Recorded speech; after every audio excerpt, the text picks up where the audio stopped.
மா ராகேஷ் உங்களுக்காக ஒன்று. என்னது இது? ஒரு டெசர்ட். என்ன இது? காக்டெயில் மிக்ஸா? மேங்கோ பனக்கோட்டா. நானும் காக்டெயில் மிக்ஸ் நினைச்சேன்.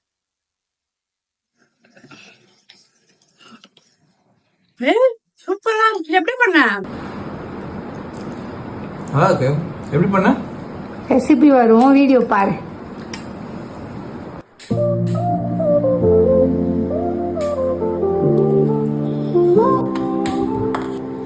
உருகி உருகி போனதடி என் உள்ளம் யார் நீ